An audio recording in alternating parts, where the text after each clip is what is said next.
All right, welcome to today's Team Kentucky update. Today we're going to have some good news on the economic development front.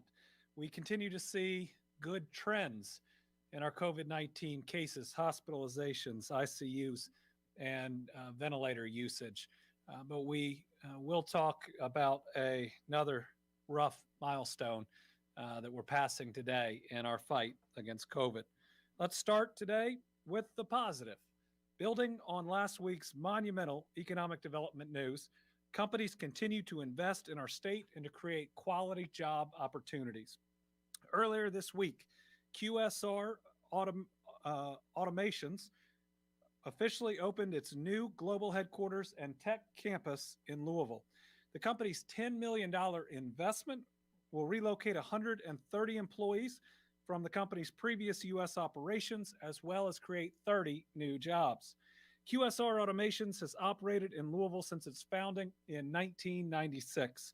It developed technology for the restaurant and hospitality industries.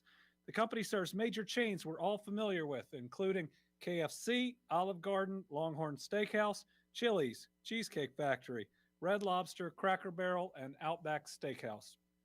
QSR is helping to move these companies into the future with its Connect Smart Kitchen display systems, helping the businesses run smoothly and provide the best possible service.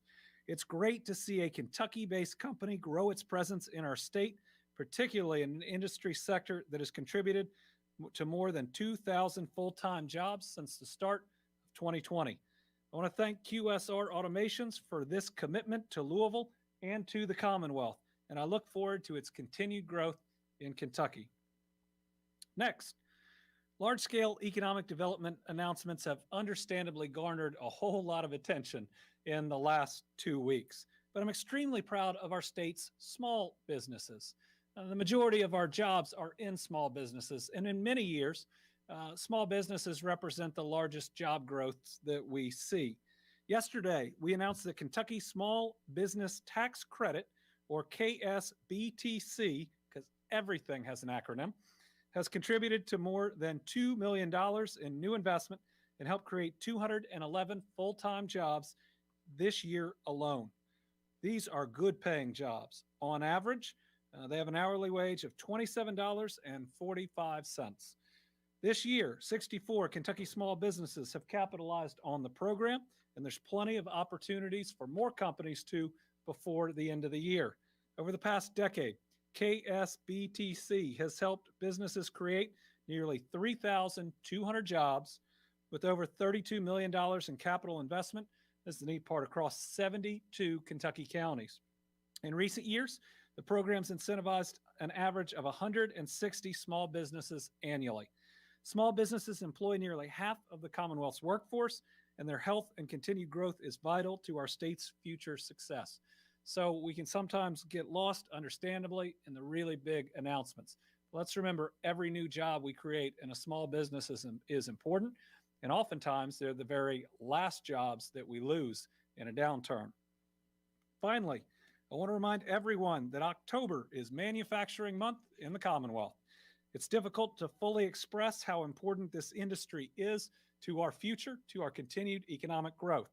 Kentucky is home to nearly 5,000 manufacturing centers, which employ over 250,000 Kentuckians, 250,000. And the majority of the over $8.7 billion invested and 12,000 plus jobs created in the state this year have been by manufacturers. Over 13% of our workforce is manufacturing, and that's significantly above the national average, which is about 8.5%. Of course, it's fitting that we mark Manufacturing Month just a little over a week after the largest single economic development investment in our history with Ford Motor Company and SK Innovation. As you can recall, they're investing nearly $6 billion. They're creating 5,000 jobs at the Blue Oval SK Battery Park in Hardin County. This massive project cements us as the national leader in advanced manufacturing. We will be the national leader in battery production. Our future is really bright. I encourage everyone to follow the Cabinet for Economic Development and their social platforms throughout the month as we highlight manufacturers throughout the state. But let me just say, it was a great 2 weeks for economic development, but there is a whole lot to come. It's going to be a really exciting end of the month. It may end up being our best month ever if you do a 30-day period in terms of economic development. Exciting news ahead. Our goal is to bring prosperity to every part of the state, but to be a true leader in the industries that we attract. Our time is here. Our future is now. This is the most exciting time for economic development I've ever experienced, and it's going to lift all of us up. Nobody should be left behind. All right, turning to COVID. Let's start with the generally good news. Let's start with hospitalizations. They have decreased 17% over the past 7 days with our rolling average. And if we can pull up the line chart, we will see that the trend continues. We were a little bit worried that we might see a leveling out, but every day it seems we see a decrease, and there is certainly now a trend in hospitalizations. We're seeing this across the United States. It is incredibly good news. It is easing some of the pressure on our hospital systems, with now just 58 of 96 hospitals reporting critical staffing shortages. Remember, that's been in the high 60s, even close to 70 at one point. This is one of the larger decreases. I don't think we've been below 60 in at least 3 weeks. ICUs, same pattern. Remember, it took just a little bit longer, which makes sense, for that to start decreasing. And then this one is really important, ventilators, decreasing at a very steady rate. This shows you the sickest of the sick. Fewer people certainly than days and weeks ago on ventilators because of COVID. That is good news. 148 adult ICU beds available today. Again, this number's fluctuated a lot, but for a long time we were between 90 and 110. Right now we've been 135 to about 180, which is a much better place.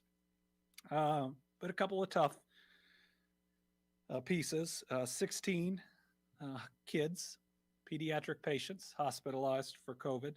6 confirmed in the ICU, and remember, we can only confirm in 2 pediatric ICUs. We only have 2 in the state. If they're being treated in other ICUs, they're not included in this. And 4 pediatric patients currently on a ventilator. So let's pray for them. That's got to be really scary for them, their parents, as well as siblings and family members. As a dad, I know every time your kids are hurt, especially if you have to take them to the hospital, it's almost a panic inside of you. I know that's what these families are feeling for an extended period of time. So let's all continue to mask up and do the right things so that we don't have 4 kids on a ventilator. And if people say it's only 4, it's 4. And that's far, far too many. Today also marks a difficult day in our fight against COVID. Later today, we'll report at least 50 new deaths. I believe 4 or so of them are in their 30s. But we've now passed 9,000 COVID deaths here in the Commonwealth. That's more than we've lost in any modern war, any 2 of them put together. It's the largest loss of life over a period of time that any of us have ever lived through. And while we are all excited about the trends and where we're going, let's remember that we're going to live with these scars and trauma and difficulty and loss for a while. So let's make sure that we give ourselves space, but let's also make sure that we do something about it. And number one thing that we can do is to get vaccinated. I want to show you a chart that we've been using recently. It's age and vaccination status of COVID-19 deaths in Kentucky. This is basically since July, which is the Delta variant, but this is also really since people have had the opportunity to get fully vaccinated. This would be a period of time where it would have been available to everybody, and you can get fully vaccinated. As you can see, our 70-plus-year-old Kentuckians have been vaccinated. Kentuckians have been hit the hardest of other age groups. We do believe that the booster is going to help. That's why, if you're immunocompromised, a lot of people in this group are, It's why we declared everybody in a nursing home is you need to get that shot. And then if you've gotten Pfizer, get your booster shot if you are 65 and up, but certainly 70 and up. But I actually want to draw your attention to 59 and younger and look at the difference between the death rates of vaccinated versus unvaccinated. If you are below 60, 59 and down, we have had, 21 deaths of vaccinated individuals. And that's hard. I believe one was a teacher, and we miss those folks. But compare that 21 with, I think, 422 individuals in that age group that lost their lives that are unvaccinated. That is a huge difference. What this ought to show is even if you think you're young enough to battle this thing off, if you are unvaccinated, now you are in trouble. This thing is that deadly. It's looking to spread, especially from unvaccinated to unvaccinated.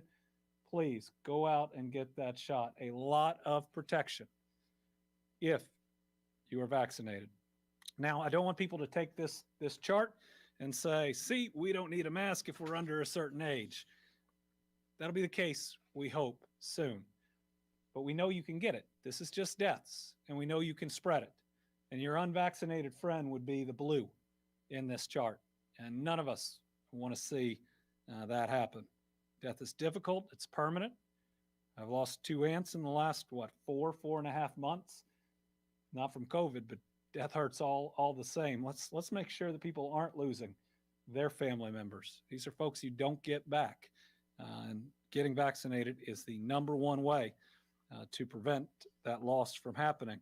Had a pretty good day over day, 4,372 Kentuckians vaccinated yesterday. We'd seen a bump and then looked a little low this week. So this is positive. Now the news, sometimes the federal system can get slow and then pushes it all in at the same time. Woodford County retaking the lead over Franklin County for the top vaccinated county. Woodford 79%. That's really incredible. You got to think that kids 11 and under can't get the vaccine. Franklin County 78%, Fayette County 75, Campbell County 75, Boone County 72. A lot of really good work going on. And in fact, we just bumped up a percentage of eligible Kentuckians, that's 12 and up, that can get the vaccine. We're now up to 72% of all eligible Kentuckians that have received at least their first shot of hope. Again, with the Delta variant, we need more. You lose this many people and it hits you pretty hard, but 72% of our entire commonwealth in this climate, 72% of all eligible Kentuckians in this climate getting vaccinated is a whole lot of work being done at a whole lot of levels. So I know I've said this a couple times, but to everybody out there doing this, keep it up, but really good work. And we compared ourselves with some neighbors and some of our states that we neighbor. People would say we have a similar climate, but we're 15, even 20 points up in terms of vaccinations. Also, 65 to 74-year-olds up another percentage, now at 96%. So we hope that group will continue. Certainly 75 and up still holding at 90%. We need to do a little bit more there. So, despite the ongoing pandemic and the darkness that comes with it, I do want to point out we've had a good couple weeks here in Kentucky. Our cases are going down. Our positivity rate going down. And we have had some phenomenal economic development news. I mean, when I look at the Ford announcement from last week, Bill Ford said this was the biggest step for the automotive industry since the Model T. That gave me chills. But if you think about that, that means all of these groups are betting their company on the future. Ford's a Fortune 9, they're 9th on the Fortune 500 list. And when they had to make the biggest step since the Model T, who did they choose to make it with? They chose to make it with us. And that makes me really proud. And I'm also proud of how every Kentuckian, almost all of us have gotten up every day knowing that we got to fight this pandemic, knowing we got to do the right things, and we got to sacrifice to protect people around you. And I think that we ought to take a little bit of time being proud of being Kentuckians. That's why next week I want to hear directly from Kentuckians. Why are you proud to be a Kentuckian? I think we're about to enter a special time as we emerge from this pandemic, and we'd like to hear from everybody what makes us special. You know, we all have a different way of talking about why we love being a Kentuckian and what sets us apart. I'm going to put out my own video here on Monday talking about some of the things that I'm excited about, but we ask everybody else, get on social media, use the hashtag Team Kentucky, and just talk about things that you're excited about right now, things that you are proud of. Let's have a little bit of good news, and let's pick each other up a little bit after, you know, this Delta variant, which has been very, very tough on all of us. So good time to come together, to have a little bit of fun. Listen, if people try to argue or throw hate on your post, don't listen to it. Don't read it. I'm told that you can comment on those things, but thankfully I don't look at them. I probably won't stop anybody though. But seriously, just enjoy it and do it for each other, and revel in the positivity that we all need just a little bit of. All right, and finally, our Team Kentucky All-Stars. Today's a special somebody I'm proud to call a friend, but whose story is so incredibly inspiring. So today, I want to honor a truly special Kentuckian, John Rosenberg, a Holocaust survivor and civil rights attorney. We are taking this moment to thank John, his wife Jean, and their children for extraordinary service to Team Kentucky for more than 50 years. When John was just 7 years old, he and his family were kidnapped by Nazi soldiers from their apartment in Germany. They spent months in a detention camp, but were able to escape to the United States in February of 1940. What's so remarkable about John is that he took one of the most traumatic, horrific experiences in human history, and more than just about anybody would be able to go through, and he turned his anger and his pain into a lifetime of service and incredible compassion.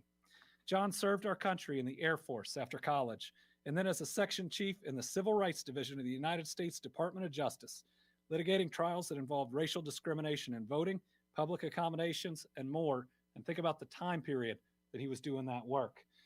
Then in the summer of 1970, John and Jean, who also served at the Department of Justice, decided it was time for a change. They began a road trip across the country with their young family.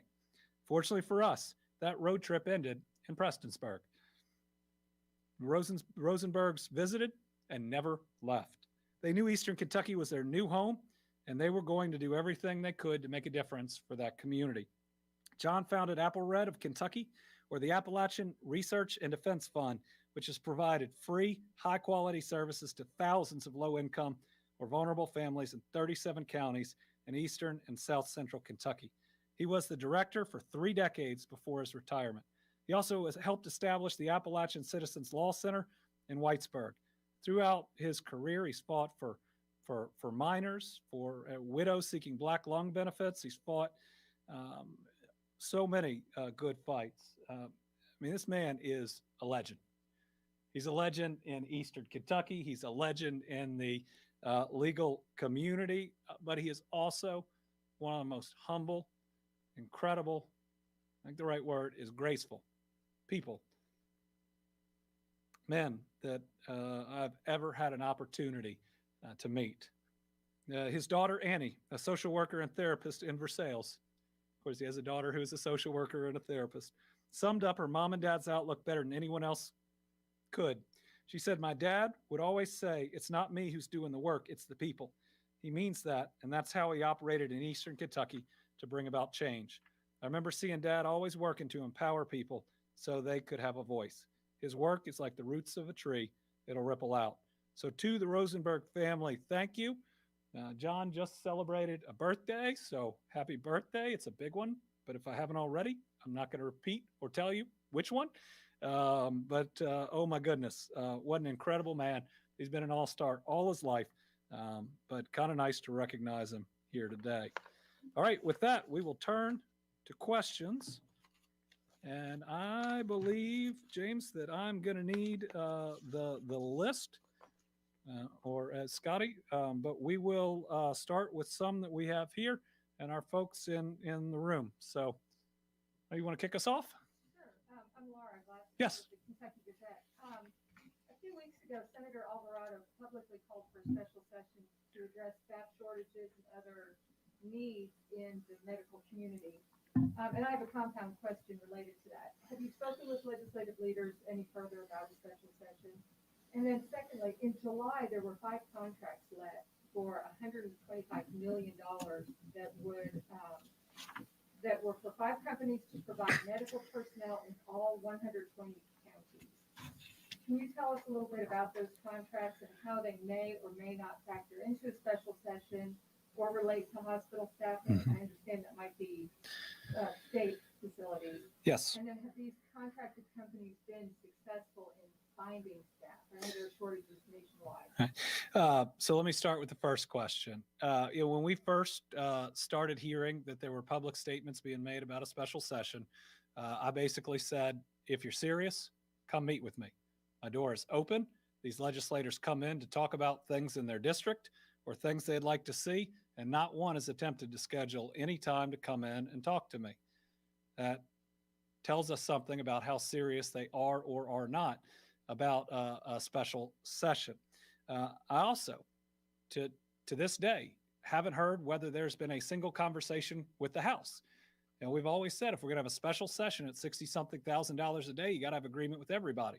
If this group is really serious about a special session, have they talked to the House? To my understanding, they haven't talked to the minority leadership whatsoever about it. And so this is one of those instances where, yeah, somebody's looking at a camera saying something, but they're not doing any of the work to suggest they're serious about it. Now, our workers in those facilities are tired, and they have worked so hard.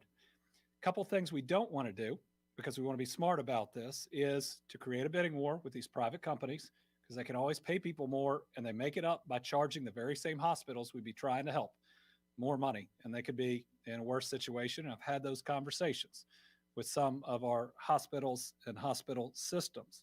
The other thing we don't want is just to immediately pay something out. People take that and then leave. That's why we have announced that we're going to be making a recommendation and working with legislators to identify a framework for $400 million, is my proposal, of the next round of ARPA funds as essential worker payments, bonuses, call it whatever you want. And it does a couple of things. Number one, it says thank you. Number two, it says keep it up. And the timing of this would be that, we could set it for right at 2 years that we've been in this pandemic, so that all of our essential workers, and bigger than just hospital workers, which are critically important, but so many others on the front lines, our police, our firefighters, our grocery store workers, our educators. It's encouragement to them to keep going. And not only is there an end in sight, but there is help. The contracts that you have referenced, you're right, are for state facilities. Now, I believe in some instances we've been able to get help. And now it's a challenge when you get outside contract help, because you can bring in outside contract help, and because of the situation we're in, they're making more money than your state employees who we love and care about. That's why we need to give our state employees a raise overall in this next budget. But I will say companies like this and others out there are also having a really hard time. And it's not necessarily who can have the workers, it's how much different groups will pay for the workers. They create a bidding war between hospital systems. I've always thought that this is price gouging. I've mentioned several times, this is something I think the Attorney General should look at. And I hope others are asking those same questions, including those that would like to see a special session. Okay, now we'll get back. Chelsea, you were top of the list. I'm sorry that we had. I have a few questions. Won't take up too much time. How do you determine which, first responders get that bonus for this money? So what I'm seeking to do is to create a working group of legislators, of the executive branch, and then being able to get input to define the who who are the essential workers that'll be in line for these payments. Now, the federal government in the American Rescue Plan Act, which is where the money comes from, does set out a definition. And so there are limits to what it can be that the federal government set up. But within that, and how much is something I want the group to work towards a consensus on, so this doesn't turn into some blame game between different groups, that we can try to get to a consensus. How many unemployment claims still need to be processed, and how is the state coming with processing those? Well, we're working hard. The challenge is, how many real claims are there when there are still so many fraudulent claims that come in? But we'll get you those numbers. We'll get you the most recent report.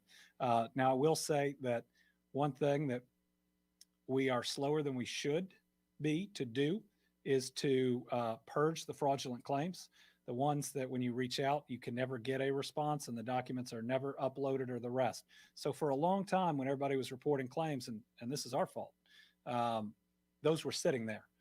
Claims that there had been no communication when there had to be for 8-9 months. So we want to try to get a more accurate figure for folks, and there's still too many, but there aren't as many as it looks. And then lastly, people are calling saying that they're getting an automated system, they're not getting calls back. Why are they not getting calls back? And then stats from the Labor Department said that at the start of the pandemic, 96% of first-time payments regarding claims were made in less than 3 weeks. And then in August, that number was down by 27.3%. So why did things gradually get better and then worse over the summer? Well, certainly when we came into office, we had a large backlog. We had a group that was far too small, that had people cut over the last several budgets, had an IT system that is based on software from before I was born and was installed the year I graduated from college. Our challenges when we step back and look at it are really twofold. Number one, this state did not invest in keeping our safety net healthy. They cut it and cut it and cut it to where it was already struggling when we had high employment and low unemployment. And then we hit, the largest single filings in the history of our commonwealth. Now, thankfully, they were short term when we look at how employment has jumped back up. Part of what you're talking about is our ability, when we were able to get rid of a large group of claims that hadn't been acted on in almost a year. When you think back and where that was in the summer, our hope is that we can get there again with the fraud software we have. Now you got to prove your identity up front instead of later.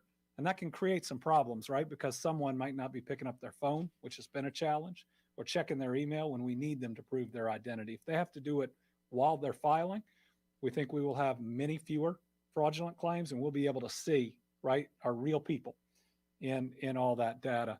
But we need to continue to do better. And I'm going to be asking in the legislative session coming up again for more long-term funding, right? Even in this last session with everything we faced, we asked for more full-time folks, and they said no.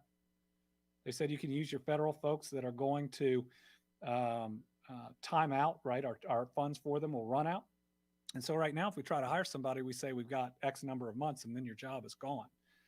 Even if we go pre-pandemic, we still need more people than we have there.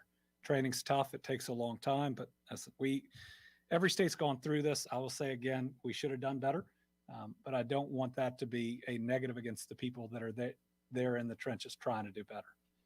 All right, Carolina.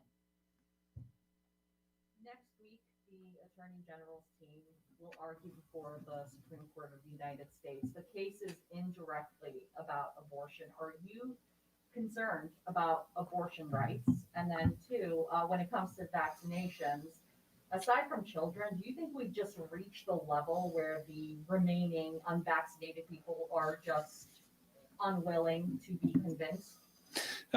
We're still seeing, we had 4,000 vaccinations yesterday. So we are still seeing people come in to get vaccinated. If that number falls in the hundreds, from day to day, I'll have that concern. We're not to the point where everybody who hasn't gotten vaccinated is refusing, but we are to a point where it's harder to get folks vaccinated for two reasons. Number one, either the groups are harder to reach or they're more resistant. That doesn't mean they refuse. And number two, there are fewer people. We gotten a whole lot of people vaccinated, and there's some level, though I don't think it's an appreciable percentage, that have medical reasons why they can't get vaccinated. So I don't think there's any silver bullet. I think it's just hard work that we continue to slog our way through getting as many people vaccinated as they can every day. On the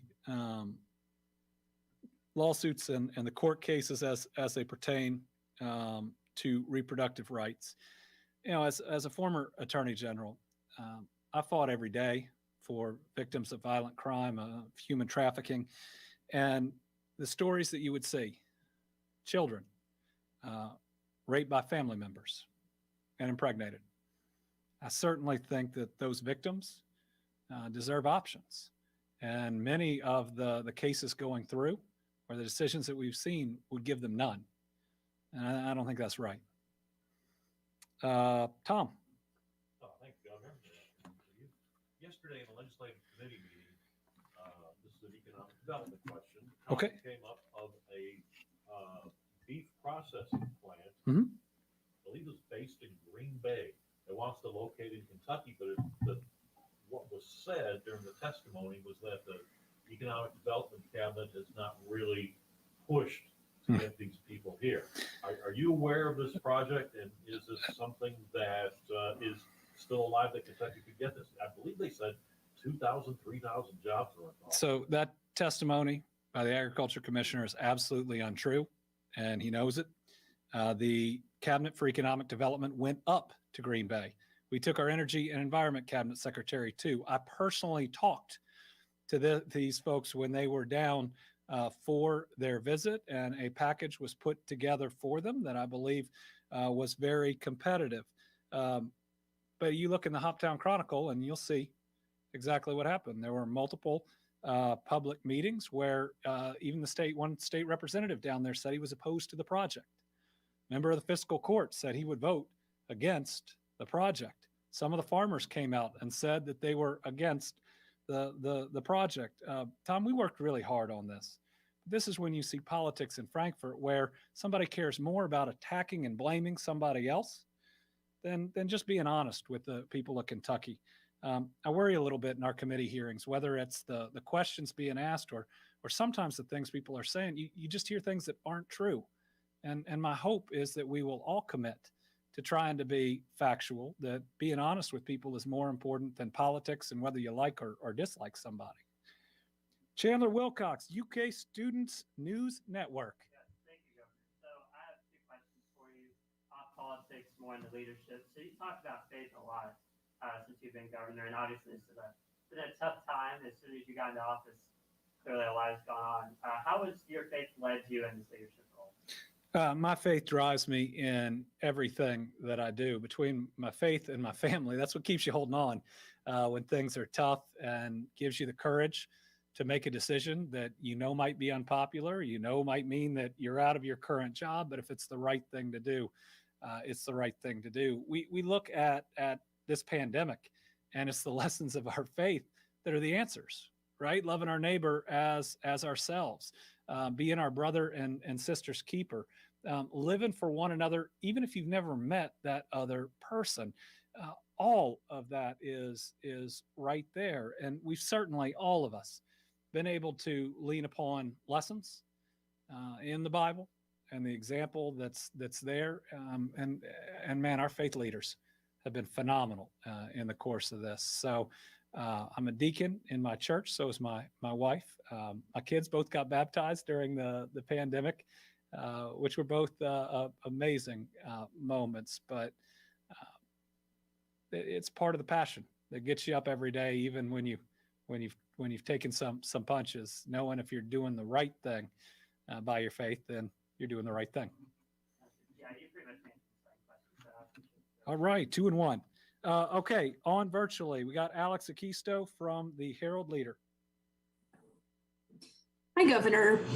Does the state have any plans to track vaccination rates of pregnant people, or the rate of hospitalizations of that population, or maternal or fetal deaths as the result of COVID-19 complications? If so, when would that data become available? Thanks. Let me check with the Department for Public Health on that. You have to track certain outcomes, and let me see if those statistics are already kept or how we're tracking them. I know on Monday, Jim, we had a slide about pregnancy and about how much safer it is to be vaccinated while pregnant than unvaccinated. But it was, and I'm sure you saw it, it was a national study as opposed to here in Kentucky. Let me see what we've got for you on that. Corinne Boyer, WEKU. Hi, Governor. Is it safe to say that we're emerging from the pandemic? If vaccination rates slow and hospitals become overwhelmed again, are you worried about how hospitals will be able to handle another surge? And will they have to rely on help from the federal government and the National Guard to get through another surge again?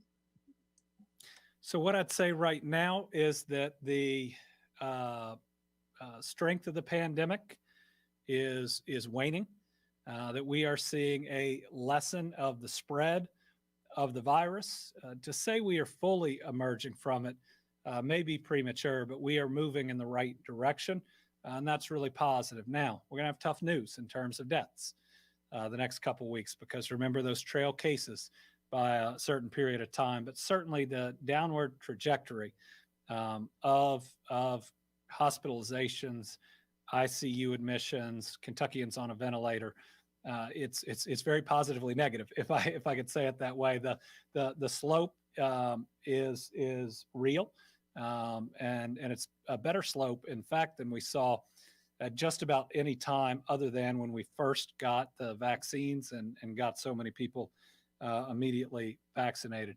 We'll see what we continue to have in this pandemic. I will say that having 61% of all Kentuckians, 70 now 2% of all eligible Kentuckians vaccinated, is we are on the right track.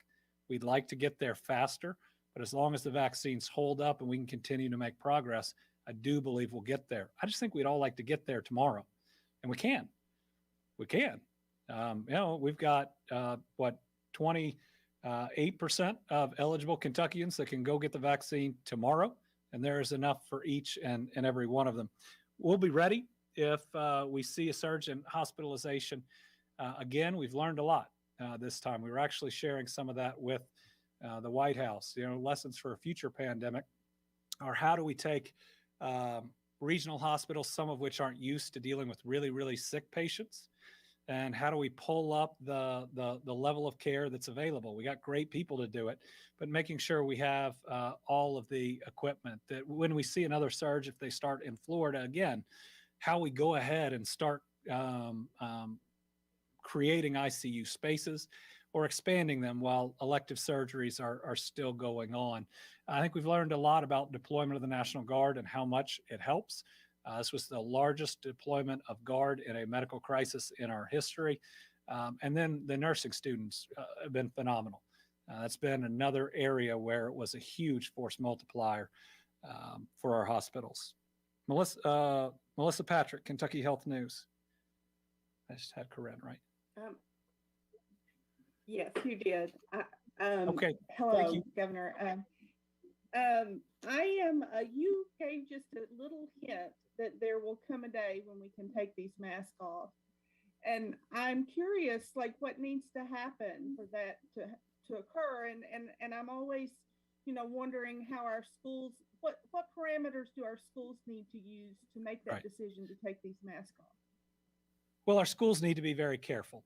All right, more so than just about any place other than prisons and assisted living and nursing homes. You have more people in a small space, and our schools are probably less ventilated than nursing homes. Hopefully, more than prisons and jails, except the one that I went to high school in, which is probably about the same. But what I think we'll need to do is see a lot more yellow and green in our state, right? The spread of the virus decreasing, and then be able to advise that you don't have to wear them, in settings as we step down that advice. We never run quickly into something, and we always walk out of it when we're looking at what our recommendations are for COVID. But yes, I think there's definitely going to come a period of time before herd immunity where we're not going to need masks in a lot of situations. But we got to be careful about when and how we do it. Certainly, the faster we get vaccinated and the more the vaccines hold up. And I think the boosters are going to be a huge help, right? I mean, that's going to be an ability to fight off more of the breakthrough infections. And we hope to get back to a spot where it keeps you from catching and or spreading it. So I absolutely, when we are at a place where the spread is much lower, you'll see that type of advice come out from us, and that'll be an awesome day. And you'll see us remove our requirements in government buildings as well. But I believe government's most fundamental duty is to protect its citizens. That's why we have the rules in place that we do here in the Capitol and in other state government buildings. Bria Jones, WFPL. Hi, Governor. With Pfizer and biotech applying for approval for children under age of 12 to get vaccinated, do we have enough supplies to handle the influx that would cause of new people getting vaccinated? And would that change at all the way that we're looking at and reporting numbers for COVID-19 vaccines in the state? I am thrilled to report that when 5 to 11-year-olds can get vaccinated, we have plenty of supply throughout the state to help get as many of them vaccinated as quickly as possible. We couldn't vaccinate everybody on the first day, but we could vaccinate everybody in very short order. We've all lived through together, no tests and no lab, to the ability to get tested all over Kentucky. The same way, we went from just a couple places that had the vaccine and mass vaccination sites to being in every drugstore, grocery store, local health department you pick, community health center. The system is now robust. This was the biggest logistics challenge since World War II, and we passed. We got it out there, and we got it out there pretty fast. So now it is absolutely there, and Lila Beshear is ready.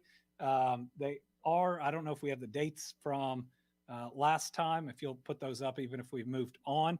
They're going to meet this month on two separate things. One is children 5 to 11, authorization for a smaller amount of the Pfizer dose. I think it's 10 versus 30 micrograms. And the second one is about boosters for Moderna and J&J. We definitely need that booster for J&J as quickly as we can. Also, news came out, more news about Pfizer's waning effectiveness as you the longer it's been since your second shot. That's why that third shot is really important. So if you're 65 and older, if you're immunocompromised, if you're 16 to and older, and you have any of the major conditions, or you have a job like a teacher or a healthcare worker where you interact with a lot of people and you took Pfizer, go get your third one if it's been 6 months since your second one. There are a lot of rules that go into that. All right, Joe Sonka, Courier-Journal. Thank you, Governor. Regarding your essential worker bonus framework that you're going to send to the legislature soon, you mentioned that there's a federal definition of what constitutes an essential worker. I assume that's an ARPA, but you've mentioned healthcare workers, first responders, educators, and grocery store workers. I'm wondering if that definition would also include sanitation workers, people in local and state government that aren't a first responder. And secondly, assuming those four groups that I mentioned are included, have you crunched the numbers on what that would mean for each particular worker if the full 400 million is funded? What does that mean for each worker? So my recommendation as it goes over is going to limit this for those essential workers that we ultimately come to consensus on that have worked 2 full years, the 2 years of the pandemic, in that same job or for the same employer. And so what it'll take is once we come to consensus about who's included, then how many of them meet that threshold. and that'll be a number that we've got to crunch as we go. The definition, I believe, is in Treasury guidance that always comes with the American Rescue Plan Act. It actually comes at different times, sometimes long after. And it talks, we talk about it as being on the front lines, providing the essential services, having a lot of interaction with the public during that time, and or handling things that have been passed. Certainly, I think manufacturing facilities that were open as essential, we need to talk about. Farming operations, we need to talk about. I think sanitation, we need to talk about. I think our folks keeping our electric grid up and running, we'll need to talk about. I think when we look at government, it depends on what those jobs are, whether you were able to switch and do them remotely, where you were pretty protected, and how much interaction that you had with the public. I can tell you in state government, we got our Kentucky State Police that were out there every single day. I absolutely think they ought to be included. We have local health departments. I absolutely think they ought to be included. You know, we have some other jobs, you know, folks in my office that aren't necessarily there giving vaccines that probably shouldn't be included. And now everybody in my direct office is mad at me.